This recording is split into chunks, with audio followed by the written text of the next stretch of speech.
मैं हूं कल्पिता और आप सभी का स्वागत करती हूं हमारे कार्यक्रम में जिसका नाम है संजीवनी। आज के एपिसोड में हम जनरल स्किन केयर के बारे में बात करने वाले हैं। इस पर हमसे चर्चा करने के लिए हमारे स्टूडियो में मौजूद है डर्मेटोलॉजिस्ट डॉक्टर शैफाली त्रासी जी। तो चलिए उनका स्वागत करते हैं। वेलकम डॉक्टर शैफाली, आपका हमारे संजीवनी के मंच पर बहुत बहुत स्वागत है। थैंक यू मैम, आज के एपिसोड में हम बात करेंगे स्किन केयर के बारे में। आजकल सभी जानते हैं कि हवा में जो पोल्यूशन है वो बहुत ही बढ़ता जा रहा है, लोगों की जिंदगी में स्ट्रेस बहुत ही बढ़ता जा रहा है, तो इन सभी वजहों से हमारे स्किन पर कुछ ना कुछ इफेक्ट तो पड़ता है। तो हमारा अच्छा स्किन केयर रूटीन होना आजकल के जमाने में कितना जरूरी है? आजकल के ज़माने में स्ट्रेस पोल्यूशन तो है ही, बट साथ में इतना सोशल मीडिया का इन्फ्लुएंस है जी कि सभी को अच्छा दिखना है और हर समय अच्छा दिखना है। थोड़ा इम्पॉसिबल टास्क रहता है, लेकिन फिर भी काफ़ी बार हम पेशेंट को बोलते हैं कि अगर आप अच्छे प्रोडक्ट्स यूज़ करो, जी अगर आप अच्छी तरह से, जिस तरह से अपने नॉर्मल एक हेल्थ का ख्याल रख रहे हो, वैसे स्किन का भी अगर अच्छी तरह से ख्याल रखो, तो ये मुमकिन है कि आप 90% ऑफ द टाइम्स अच्छे दिखोगे। जी और सिंपल चीजें करनी होती है, ऐसे कुछ बहुत 7 स्टेप 8 स्टेप कोरियन स्टेप्स जो स्किन स्टेप्स जी। रहते हैं उसकी जरूरत नहीं है हमें। हम्म, ओवरऑल एक इंडियन स्किन बहुत ही अच्छी स्किन है, सपल रहती है, सॉफ्ट रहती है फीमेल्स में ऑफ कोर्स, जी और बहुत ज्यादा ऑयली या बहुत ज्यादा ये नहीं रहती है। इंडियन स्किन थिन भी नहीं रहती है, एक मीडियम टाइप की सॉफ्ट सी अच्छी सी स्किन रहती है जी बहुत सारे इंडियन फीमेल्स के।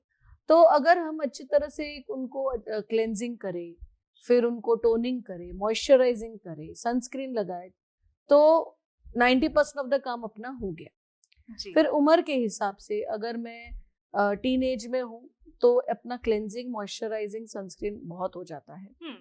अगर 20 की उम्र में आ गई हूँ और मैं चाहती हूँ कि थोड़ा रात को क्रीम शुरू कर रहे हैं, जरूरत लग रही है कि स्किन कहीं ड्राई हो रही है या कभी पिगमेंटेशन हो रहा है, तो एक नाइट क्रीम से आप वो पिगमेंटेशन घटा सकते हो, वो मॉइस्चराइजिंग कर सकते हो। जी बट 30 के बाद एक्चुअली शुरू होता है अपना स्किन केयर। यहाँ हम पेशेंट्स को हमेशा बोलते हैं कि एक मॉर्निंग क्रीम यूज करें और एक नाइट क्रीम यूज करें। एक बार 30 का हो, 30 क्रॉस कर लिया तो काफी हद तक एक मॉर्निंग नाइट क्रीम से मैं पेशेंट को अच्छा स्किन दे सकती हूँ।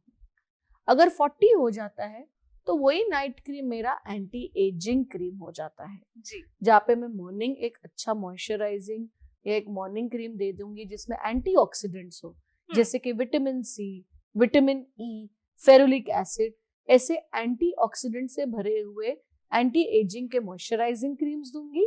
और रात को मैं दूंगी विटामिन सी वाले या हाइलुरोनिक वाले या रेटिनॉल वाले एंटी एजिंग नाइट सीरम्स दे दूंगी। ये और याद रखिए, मॉर्निंग सीरम का इम्पोर्टेंस अलग रहता है, नाइट सीरम का इम्पोर्टेंस अलग रहता है। बिल्कुल। कई बार ऐसी चीजें रहती है कि जो मैं मॉर्निंग में नहीं दे सकती हूँ, क्योंकि मॉर्निंग में आप बाहर जाओगे, आप धूप में घूमोगे, आप लैपटॉप के सामने रहोगे, तो ये विजिबल लाइट, ये सनलाइट के वजह से थोड़े क्रीम्स रिएक्ट करते हैं। तो नाइट क्रीम्स जनरली नाइट को ही लगानी होती है, बिकॉज उस टाइम पे आप लाइट में नहीं हो, उस टाइम पे आप थोड़े रिलैक्स्ड हो, स्किन भी थोड़ी रिलैक्स्ड है, तो इसलिए वो भी आपको एक जरा मेंटेन रखना पड़ता है कि अगर डॉक्टर ने बोला है ये सुबह लगा लो तो प्लीज सुबह ही लगा लो, ये रात को लगाना है, ये रात को बोला है तो रात को ही लगा लो। जी बिल्कुल। मैम, पुराने जमाने में जो औरतें होती थी उनके पास बहुत सारे घरेलू नुस्खे होते थे जिनसे हमारी स्किन बहुत ही अच्छी रहती थी, लेकिन आजकल सभी लोगों को घर से बाहर काम की वजह से निकलना पड़ता है। पर आजकल मार्केट में बहुत सारे ऐसे प्रोडक्ट्स भी आ चुके हैं जो दावा करते हैं कि अगर इनका यूज करें तो उनकी स्किन बहुत ही अच्छी रहेगी, हेल्दी रहेगी। तो हम कैसे डिसाइड करें कि कौन से प्रोडक्ट हम यूज कर सकते हैं और कौन से हमारी स्किन को सूट कर सकते हैं? ये जो चीज है ना, वो कोई प्रिडिक्ट नहीं कर सकता। जी आप प्रिडिक्ट कर सकते हो क्या कि कल बारिश होने वाली है कि धूप रहने वाली है? बिल्कुल नहीं। कोई नहीं प्रिडिक्ट कर सकता। तो वैसे ही ये कोई भी प्रोडक्ट आपको सूट करने वाला है, नहीं करने वाला है, वो कोई भी डॉक्टर भी आपको नहीं बता पाएगा। हाँ, एक गेस ले सकता है उनके एक्सपीरियंस के हिसाब से। अभी क्या होता है, अब जब डॉक्टर कोई प्रोडक्ट लिखता है तो एक तो वो प्रोडक्ट जब मार्केट में आता है तो उसकी पूरी जांच की जाती है, काफी सारे स्टडीज, काफी सारे पेपर्स उस पे आते हैं। उसके बाद डॉक्टर के पास वो लॉन्च होता है। जब वो लॉन्च होता है, डॉक्टर अपने 10, 15, 20 पेशेंट को दे देगा, देखेगा कैसे चल रहा है, कि वो इंडियन वो टाइप के स्किन पे सूट हो रहा है क्या, और उसके बाद उसमें इफेक्ट आ रहा है, उसमें साइड इफेक्ट आ रहा है, ये दोनों चीजें देखी जाती है when it is a medicated product. तो वो सब देखी जाती है। उसके बाद डॉक्टर आपके स्किन टाइप को लेके एक चांस नहीं बोल सकते, बट एक अंदाज लेगा कि हाँ बाबा, ये प्रोडक्ट सूट हो सकता है ये इंसान को। जब आप वो वही चीज मार्केट से लेते हो, उसमें सिर्फ इतना ही देखा जाता है कि इरिटेशन तो नहीं हो रहा है, उसमें ये नहीं देखा जाता कि रिजल्ट आ रहा है नहीं आ रहा है, क्या हो रहा है। सेकेंडली, जब आप कोई भी मार्केट से प्रोडक्ट लेते हो तो एक आदत रहती है कि कोई सस्ती चीज जल्दी से पिकअप होती है। बिल्कुल। कोई महंगी चीज लेते वक्त हम 2 बार सोचेंगे कि जरूरत है, क्या है, कैसे। तो वो जरा देख के आपने लेना है कि जो भी आप प्रोडक्ट लेते हो, क्या वो अच्छे कंपनी से है, क्या उसका रिजल्ट अच्छा, मैंने उसका कुछ स्टडीज हुआ है, उसका पेपर्स कुछ है देखे हैं, कि आप सिर्फ एक एड के भरोसे ले रहे हो।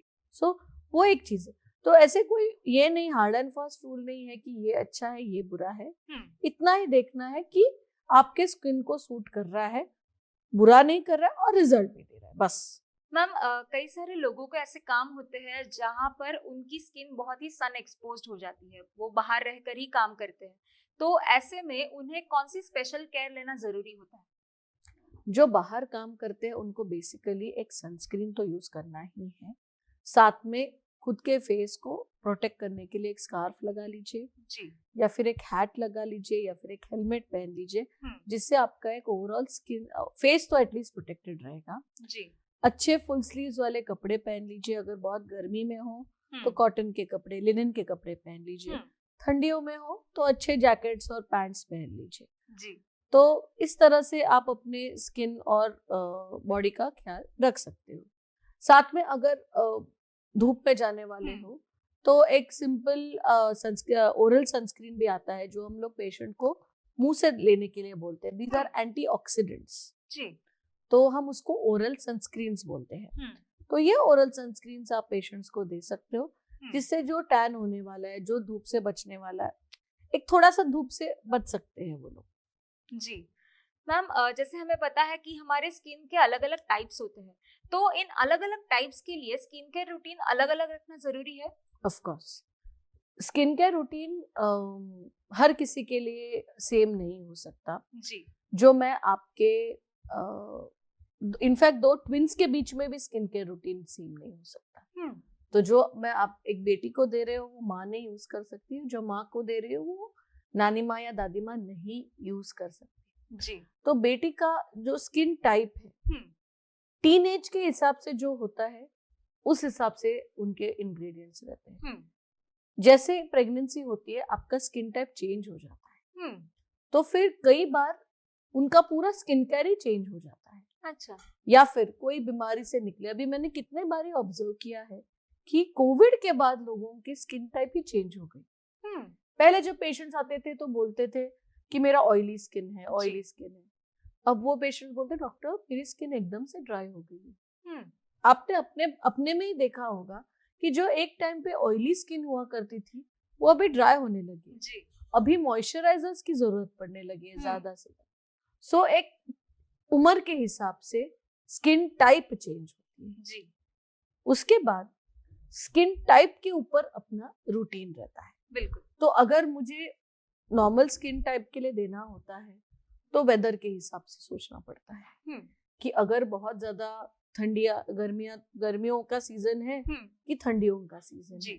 अगर ठंडी का सीजन है तो मॉइस्चराइजर पे ज्यादा फोकस करना पड़ता है। अभी वही ऑयली स्किन में जनरली हम देखते हैं कि वो समर सीजन में उसको ऑयल घटाए पहले तो, और फिर वो घटाए वो ऑयल को मेंटेन रखे।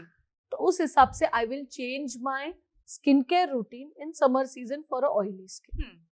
विंटर में ज्यादा मॉइस्चराइजर पे हमें ध्यान नहीं देना पड़ता है, तो हम लोग सिर्फ क्लेंजर पे और लाइट वेट मॉइस्चराइजर पे काम चला लेते हैं जी। अच्छा, ड्राई स्किन की हमेशा प्रॉब्लम रहती है।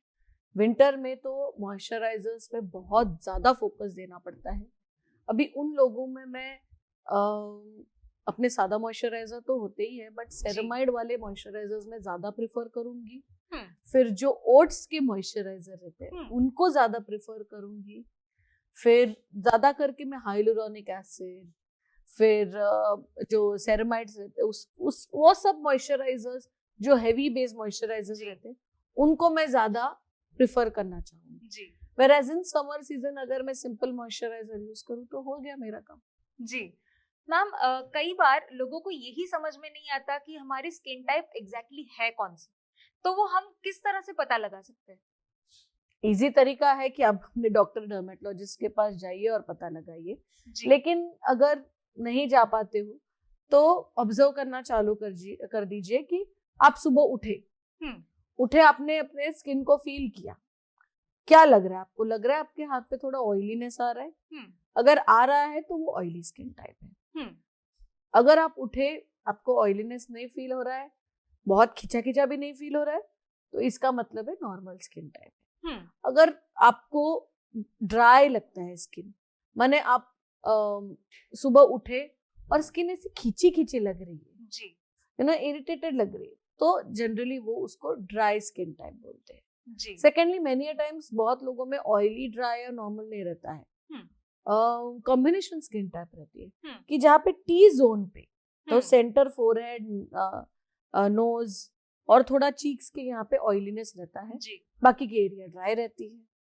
सो जो खुद को फील करके आप देख सकते हो कि नॉर्मल है, ऑयली है या ड्राई है। जो कॉम्बिनेशन स्किन टाइप होती है, स्पेशली सेंसिटिव स्किन के लिए हमें कौन सी चीजों का ध्यान रखना बहुत ज्यादा जरूरी हो जाता है? कॉम्बिनेशन स्किन टाइप जो सेंसिटिव भी हो उसको याद रखना है, उस इंसान को याद रखना है कि आप बहुत ज्यादा स्किन केयर में ड्राइनेस नहीं ला सकते जी। माने कितने बार बोलते हैं कि नहीं डॉक्टर कॉम्बिनेशन है तो मुझे सैलिसिलिक फेस वॉश यूज कर रही थी, वो नहीं चल सकता क्योंकि आपको वो ड्राई पार्ट का भी ख्याल रखना है जी। तो ऑयली और ड्राई उसका एक दोनों कंपोनेंट्स को याद रखते हुए आपको स्किन केयर यूज करनी पड़ेगी। तो कहीं मैं अगर फेस वॉश ड्राइविंग वाला थोड़ा यूज करूं तो फिर मुझे मॉइस्चराइजर उसके साथ बैलेंस करना पड़ता है। फिर उस हिसाब से अगर मैं कोई डे क्रीम आपको दूं मॉइस्चराइजर, तो नाइट क्रीम में मैं रेटिनॉल ऐड कर दूंगी जहाँ पे मैं वो ऑयल को बैलेंस आउट कर देती हूँ। तो इस हिसाब से मुझे नॉर्मल ऑयल कॉम्बिनेशन स्किन पे वो एक बैलेंस रखना पड़ता है। अभी सेंसिटिव स्किन की बात करें तो सेंसिटिव स्किन में क्या होती है सेंसिटिव स्किन? सभी लोगों को लगता है कि अपनी स्किन तो बहुत सेंसिटिव है कि थोड़ा मैंने खारिज कर दी और लाल हो गया। अरे खारिज किया तो हर किसी का स्किन लाल होने वाला है। तो सेंसिटिव स्किन का मतलब ही थोड़ा अलग रहता है। सेंसिटिव स्किन माने क्या? जो जल्दी ड्राई हो जाती है या जल्दी इरिटेट हो जाती है कुछ भी लगाने से, तो उन लोगों में जो प्रोडक्ट्स यूज करते हैं वो थोड़े अलग रहते हैं जी। वो फ्रेग्रेंस फ्री प्रोडक्ट्स रहते हैं, उनमें जो व्हीकल्स यूज किए जाते हैं तो वो थोड़े अलग रहते हैं, तो ज्यादा मॉइस्चराइजिंग बेस पे रहता है। तो वो सब चीजें अच्छी तरह से अगर ख्याल करो तो वो होता है सेंसिटिव स्किन के पेशेंट का स्किन केयर। मैम कई बार लोग इस बात को लेकर कंफ्यूज हो जाते हैं कि हमारे बॉडी के लिए, हमारे स्किन के लिए हम साबुन का इस्तेमाल करें या फिर फेस वॉश या बॉडी वॉश का इस्तेमाल करें, तो ये किस तरह से डिसाइड करें? अच्छा, फेस को अगर मुझे ठीक रखना है तो आपको फेस वॉश यूज करना है। बॉडी को आपको क्लेंस करना है तो आपको साबुन या बॉडी वॉश करना है। ये बेसिक रहा जी। अगर मुझे अभी डिफरेंस रहता है मुझे सोप यूज करना है कि बॉडी वॉश यूज करना है। Soap is not pH balanced, whereas body wash या शार जेल जिसको हम बोलते हैं वो लिक्विड सोप रहता है जो ज्यादा करके पीएच बैलेंस रहता है जी। सोप की आदत रहती है कि जो सोप इस्तेमाल करते हैं वो सोप घिसते हैं जी। वो घिसने की वजह से काफी हद तक लोगों को तकलीफ हो सकती है। शार जेल का क्या होता है, शार जेल तो लिक्विड सोप होता है, तो हम लोग झाग को घिसते हैं जी। तो झाग जब घिसता है तो इतना फ्रिक्शन नहीं रहता है, इसलिए इरिटेशन कम हो जाता है जी। तो ये दूसरा पॉइंट रहा। इसलिए अगर फेस वॉश यूज करते हो तो फेस के भी सोप्स होते हैं जी। बट वो सोप की आदत है घिसने की, तो वो घिसना नहीं चाहिए, तो इसलिए face wash is better. In fact foamy face wash is better जी। बिकॉज उसको तो झाग है, तो झाग को मैं घिस घिस के भी कितना घिसूंगी जी। That is number 1। Second is your body. Body के लिए अगर शावर जेल प्रिफर करे तो ज्यादा अच्छा है। ऑल्सो नहाते वक्त मेक श्योर कि आप लूफा, स्टोन या उसका कुछ इस्तेमाल नहीं करें। स्किन ये बहुत सेंसिटिव ऑर्गन रहती है, सेंसिटिव ना बोलूंगी, एक सिंपल सी ऑर्गन है जी। लेकिन ये सबसे बड़ी ऑर्गन है, तो आप उसके साथ खेल नहीं सकते हो। उसको प्यार से पोछो, कोई जरूरत नहीं घिसने की। वो मिट्टी विट्टी जो है अगर प्यार से आप उसको पूछोगे तो भी जाने वाली, उसके लिए घिसने की जरूरत नहीं। हाँ, अगर आप कुछ पेंट लगाते हो, कुछ केमिकल लगता है जो एकदम निकल ही नहीं रहा, तो एक आध बार कभी किया तो चलेगा। लेकिन जब आप दिन में 1 या 2 बार नहाते हो और घिस घिस के नहाते हो तो आपकी स्किन खराब होने वाली है। तो जनरली हम लोग पेशेंट को बोलते हैं कि सिंपल साबुन लगा लो, ज्यादा घिसना वैसा नहीं है, वो झाग को थोड़ा सा स्प्रेड कर दो और पानी से नहा लो, बस हो गया। मैम अभी आपने पीएच लेवल की बात की, तो मैं आपसे जानना चाहूंगी कि बहुत सारे जो प्रोडक्ट होते हैं या फिर कई बार लोगों के मुंह से मैंने सुना है कि पीएच लेवल मेंटेन रहना बहुत जरूरी होता है, तो हमारी स्किन का अच्छा या फिर मेंटेन किया हुआ पीएच लेवल क्या होता है और किस तरह से वो हमें पता चल सकता है? स्किन का पीएच माने 5.5 रहता है जी, और उसको मेंटेन करना बहुत इंपॉर्टेंट है। अगर बहुत ज्यादा एसिडिक हो गया तो भी तकलीफ, अगर अल्कलाइन हो गया तो भी तकलीफ। सिंपल सी एक एग्जांपल देती हूँ। अभी विंटर सीजन में काफी लोगों को आदत है लिप लिकिंग करने की, ऐसे करते हैं जी, राइट जी, क्योंकि ड्राई हो गई है तो लिप लिकिंग करना है।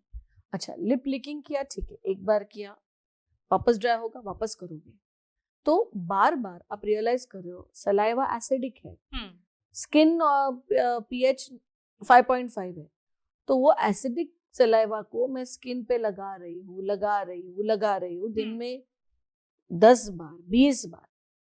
कोई भी कपड़े को भी अगर आप एसिड से धोते वो ब्लीच होने वाली है। बिल्कुल। वैसे ही अगर मैं कोई एसिडिक चीज बार बार नॉर्मल पीएच के स्किन को लगा दूं तो वो स्किन भी तो ब्लीच होने वाली है जी, और फिर वो जो स्किन का कलर है वो फेड होने वाला है। फिर क्या होता है, व्हाइट दिखना चालू हो जाता है। फिर पेशेंट डर जाते हैं, डॉक्टर मुझे व्हाइट दाग आ गया। ऐसी कोई बात नहीं है, वो एसिड को इतने बार आपने वो स्किन पे डाल दिया कि वो फेड आउट हो गया। तो वैसे ही होता है, अगर आप बहुत ज्यादा एसिडिक चीजें यूज करोगे पहले तो बहुत अच्छा लगेगा, आपको लगेगा अरे मैं गोरी हो रही हूँ, बट आप कुछ गोरे वोरे नहीं हो रहे हो।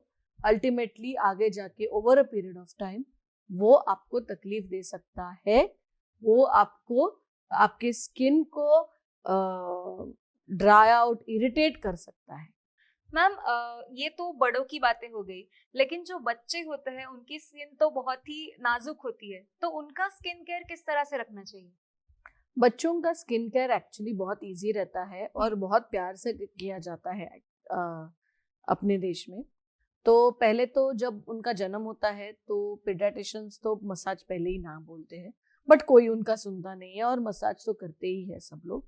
लेकिन हम हमेशा बोलते हैं कि अच्छे ऑयल के साथ कीजिए और एकदम गरम गरम पानी के साथ मत नहलाइए, सिंपल ल्यूकवार्म पानी के साथ नहलाइए, तो जिससे क्या वो स्किन को तकलीफ ना हो। वो बच्चा तो रोएगा अगर गरम यूज करोगे, लेकिन फिर भी एक ल्यूकवार्म वाटर यूज करना चाहिए।